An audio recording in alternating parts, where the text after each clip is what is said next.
خب آقا عرض سلام و درود خدمت دوستان عزیز. ما دیروز که قسمت نشد ناوگان عظیم سید پیمان ره بپرونیم، امروز به امید خدا توفیق پیدا کردیم که بیایم بپرونیم.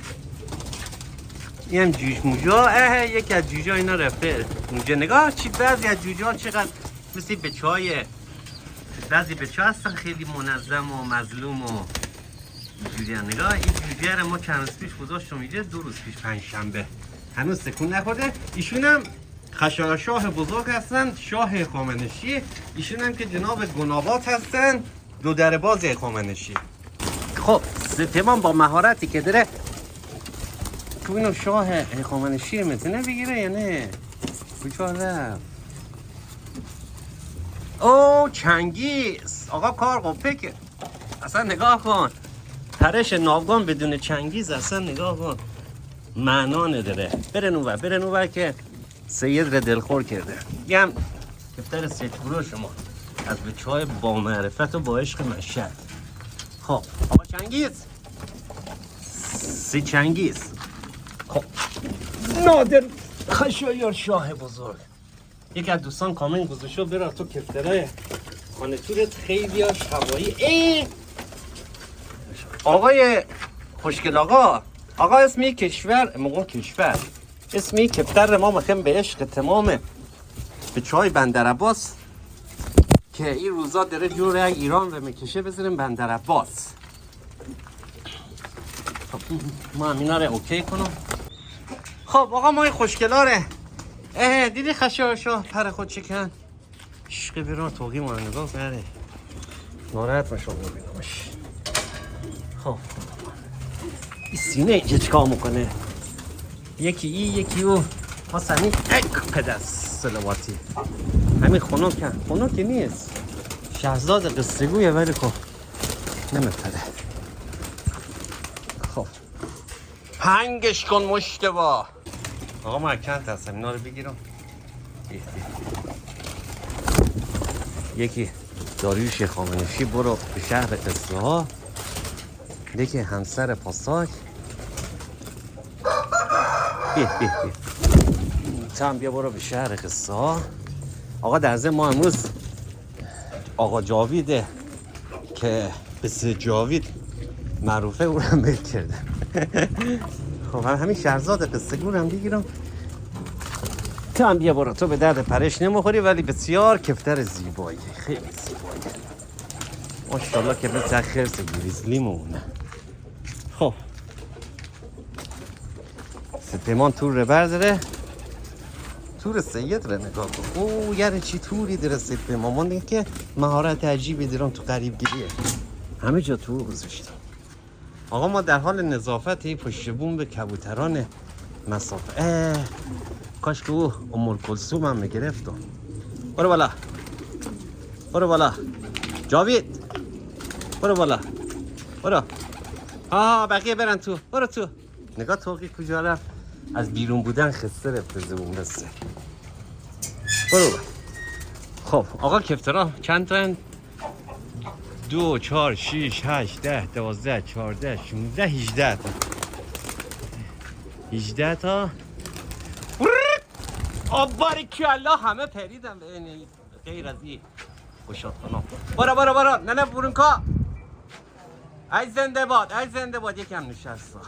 برو ببینم. باریکالله یان دیگه نمیپره. برو دیگه تو. برو کار رخه یان دیگه نمیپره. خب همه جایی که کفترها سید پیمان دارن میفته. او کوروش هخامنشی کرخه بیان رفت پایین. بلش کن اونایی که نمیپرن نپرن. سید بعدم با مهارت عجیبی که داره اینا رو میپرونه.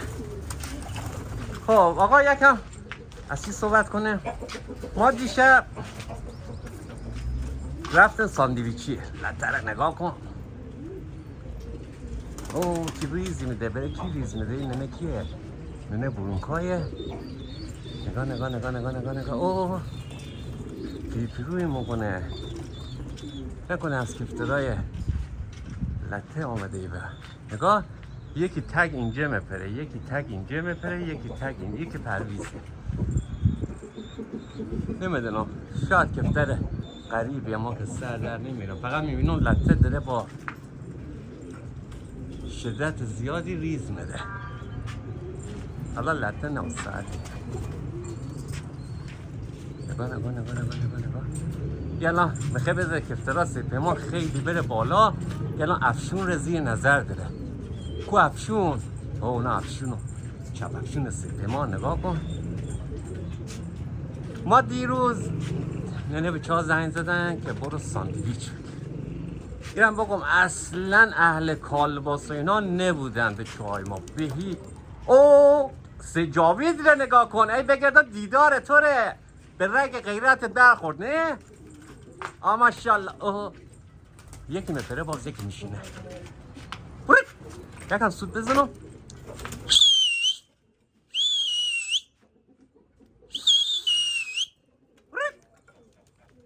ریز نخور دیگه بی پدر. برو اینا بادم اینا نگاه یک دونه ریز مخورم فاتح کل تیپ رو مخانه. همونا که ریز مخوره رو بس جمع کنم. همین سوسکی البته هم جوشه به چشه داره. برو بالا. 2 4 6 8 10 12 14 15 تا. یکی اینجا 16 تا. نگاه یاره دهنا چی با افتاد خدا وکیلی. نگاه دهنا رو یک کم پریدن دهنا همه حل. این نگاه کن. نگاه دهنا رو نگاه. شهید اقبالی رو نگاه کن. با ویلات فقط لیدی یاره. همین داره هوا. خلاصه به چای ما اصلا کالباسخور نبودن. حتی ما یک سری رفتم موقع پدیده اینا بود، پدیده شاندیز رفتم از این کالباسای خوشگل تو تور خریدیم. گفتم الان نه به چای چی ذوقی میکنه. من گفت ویرو به هر کی میخوای برو بده فقط تو خانه ما نباشه. گفت چیه کالباسا آشغال میری میخری گوشت خر و گربه و سگ و بلا نسبت. بعد بلا نسبت خر سگ و گربه نسبتش. خلاصه یک ساندویچ فروشی پایایی هست.